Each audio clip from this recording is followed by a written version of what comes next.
I've never seen a man do these type of things. Obedience, the quickness. Sit. Down. Sit. Center. Front. Finish. Down. Days back. Down. Finish. Sit. Circle. Circle. Come. Sit. Down. Place. Daisy, come. Sit. Down. Back. Front. Down. Sit. Center.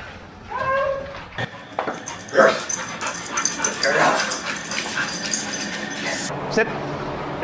Down. Finish. Circle. Daisy, sit. Back. Down. Daisy, come. Sit. Hi, I'm Richard Hines, and today I'm going to share a case with you of a golden retriever that has a severe water phobia. This dog has never been near water her whole life. So we had trained this dog, and the dog was about to fly to Texas from Miami in 2 days. We've had the dog for over a month, working on all its obedience and behaviors and getting it ready to go to the new owner. So the owner calls us and says, does she like water? Will she go in a pool? And the answer was absolutely no. She does not like water at all.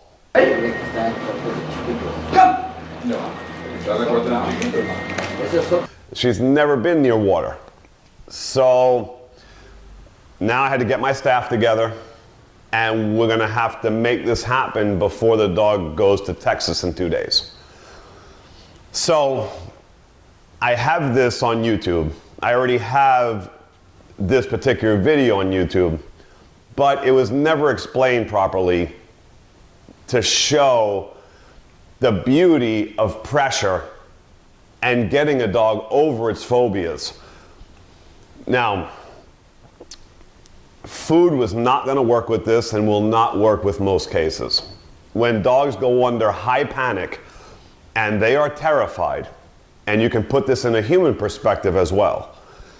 A human who has a major phobia of something, try to convince them or get them to go and break that phobia right now by asking, by begging, come on, let's go, let's do it. By giving them some kind of reward that they would love to do, and the human is going to decline, and they are not going to do it. You're not going to force them into doing something that they don't like in most cases. And this applies to dogs as well. This dog has a phobia of water but doesn't know why. And this is the case with most dogs who have severe phobias of something and nothing ever traumatizing has ever happened to them with that particular scenario. So, and most people would think, oh, but he must have had a bad experience with that. Oh, they must have had a bad experience with the water. No, the dog's never been near it, doesn't even know what it is. That's the problem. So the dog doesn't know what it's afraid of. So you're gonna see here, and I already know going into this because I've done this so long and worked with so many dogs that have phobias and trauma over things. She loves to play with toys, especially a ball.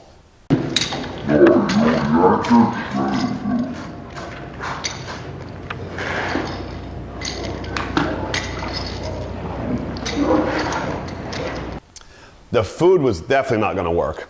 Never. Not in time, not over a certain period of time. And you know we only have 2 days to do this.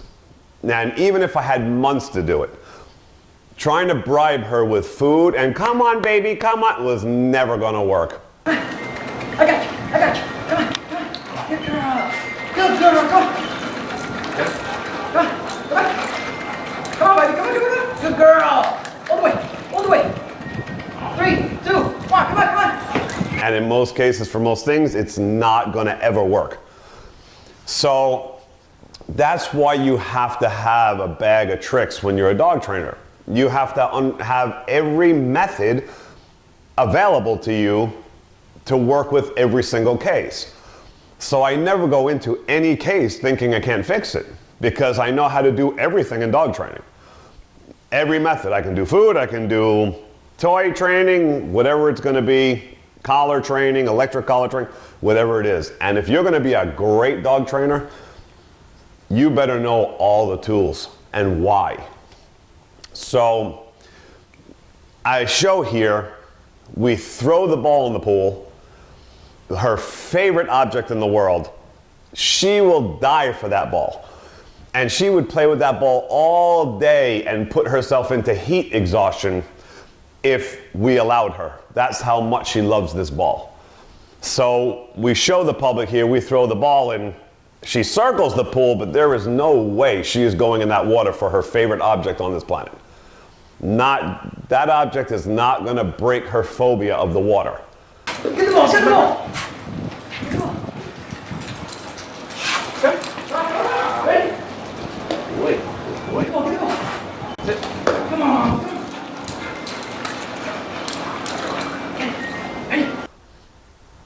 Now you see my trainers grabbing her, and we're just showing you, pulling her towards the water and how much she fights, and she's bucking and throwing herself back. But that's not the correct way to do it. So, but just showing you how much she was fighting, we're not going to get her in that water unless we really, really, really pulled. But I don't want to stress her out that badly like that, because I know there's a better way. So here, now, I'm behind the scenes. I have my camera guy filming. I have my other trainer in the pool with her, who's holding her. I am controlling the remote collar. That the only thing that's going to work and not spook her, to make her like the water and get over the phobia, is the electric collar. So you can see her, she's wearing the electric collar on her neck. You can see the big colored band on her. It's this one, exactly. So when I want to cross dogs over very gently, because you have to remember, dogs were meant to be bitten. They were put on this planet to be bitten. They were not put on this planet to be talked to and convinced and done treats. And that's fine. If she would have taken treats, I would have just done it that way and done treats. If I could get her in the pool and make her enjoy it, I would have started there. But in most cases, you're not going to get there with phobias and severe trauma cases with food or a toy or, come on, convincing them, trying to beg them. That's never going to happen. They're a physical creature. They were meant to be bitten. So the physical guiding of the collar actually settles them down and pacifies them and allows them to concentrate without everybody talking to them and come on, have that, and all the noise and sounds and all the commotion. You freak them out. So this is actually the calming tool to let her get over her phobia, push her a little bit. No pain, no torture, no abuse. Gently guide her, and as nature intended, into the pool and allow her to get a flow for it and enjoy it. That is what the remote collars, when they're done well, does for you that nothing else on this planet can do. It really is the most versatile tool if you know how to use them. Unfortunately, there's not that many people or trainers on the planet that do them that well. So that's why I have my camera guy. He's filming what we're doing with the dog here. I have my other trainer in the pool to help me with this, and he's gonna take care of it. And behind the scenes, I'm next to the camera guy, and I'm the one controlling the remote and doing the touching with the remote, because it has to be done exactly right to get the gentleness and the flow to make the beauty of this and her to overcome her phobia very quickly. So behind the scenes, I'm doing this and making it all happen so that we can get this done properly.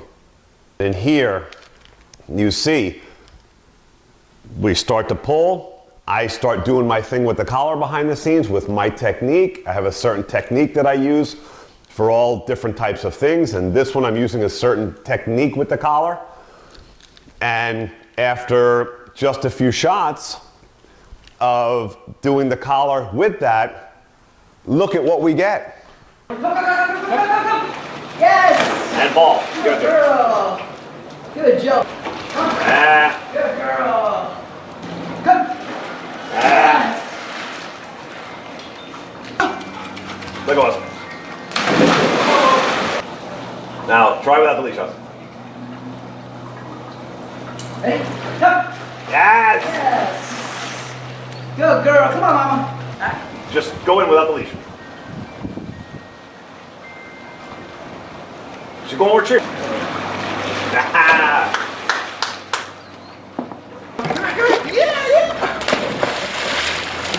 Oh my God! Watch out, watch, you're gonna jump on your back. Come on, strike. What the? Jump in there. Come on, Striker, jump. Please. Hey. Hit me. Get. Yeah, just like nothing already. Oh! There you go. We go from fear of water to dock diving in 5 minutes.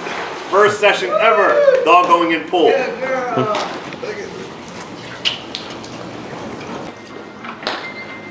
There's a method to the madness. It works. Yeah. Oh! I mean, if we wouldn't have pushed her and would not have done the tool to make her relax and just concentrate, get in the pool and get a feel for it, she would not have the passion that she just realized that she has for water. So up until this moment, if we would have let her off the hook and not pushed her or put pressure on her for this, she would never know that she had a love and a passion for water sitting underneath there unless we broke it out of her. And here was the most beautiful thing.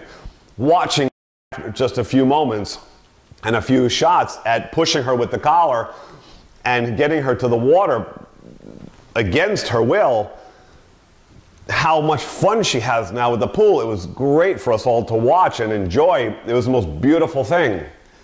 We were all so happy for her after we did this, and everybody thinking that this equipment is torture, abuse. If that's the case, if you're a trainer, behaviorist, somebody in the public who feels that these are abuse, torture, you'd never do that. It's only because the reality is you just don't understand dogs. That's just the bottom line. And that's why the few of us that really know how to do these things can get the most out of dogs in the best way possible that nobody else could do. Because we're not afraid of them. And we've experimented. We know exactly the beauty that we can bring out through these collars. Not hurting the dog. Not forcing the dog to the pool because it hurts. Oh, because then you get those kind of people. Oh, of course you would jump in the pool because of the pain. There's no pain. I'm just gently guiding her physically because that's what she was meant for. Makes her concentrate. No, it wasn't because, oh my God, I'm gonna go to the pool because it's hurting so bad. No, and then you see if it was the case, if we were hurting her or we put trauma on her through the collar, do you think that in a few minutes that she would have been jumping in that pool and happy, going out of the pool, throwing her toys in the pool, jumping over my trainers? I mean, she just had a party after we unlocked her. I mean, she just found the most wonderful thing in the world, even more than her ball. Now, after that, she just kept wanting to go to the yard and go to the pool. I mean, it's amazing. When things are done right, the most amazing things can come. That's why I have my training school for trainers. That's why I only give my method to certain people, because there's very few people in the world who can do what I do, and especially with collars. So it's just a beautiful thing when things are done right. So these should not be banned. If we ban these collars, that would be cruel. That would be horrendous. That would be the end of getting things done. Most dogs who have aggression problems, or it was just fear aggression, would go to sleep. Millions of dogs would be put to sleep a year if we didn't have access to this tool. Because we're going to dog with these collars. We're going to nature and helping them overcome things if it's done right. Of course, you're going to get many, many people out there and many trainers who don't use them right. And now the collar gets a bad name. Hear dogs screaming, yelping. That's why I only use one collar, one brand. I want gentle. I want easiness. I just want beautiful things to happen. Whether it's obedience, behavior, fear, aggression, whatever it is, I will get the most out of dogs with the right techniques and adding this to it to get dogs happy and beautiful things, overcome fear, stop dogs from being put to sleep. I mean, every day of my life, of course you guys in the public don't know this, but all day long, I'm working with dogs that come to me that have had positive training with treats and trying to do gentle and all these methods. And once we start getting at the collars, we get things going very quickly, and we get dogs who couldn't play with dogs, now love dogs. That would bite everybody, now love people and go to them happily when they would bite everybody. We're turning them around. It's the techniques. It's knowing how dog works. There's very few in the world who know that. And the collar is a key and critical to helping dogs get through their things. And again, not through pain, not through torture. It's guiding them. They're a physical species that was meant and dropped here to be bitten. And we're doing it even in a gentler way than another dog biting another dog. Until next time, Miami Dog Whisperer. Watch out, Juan.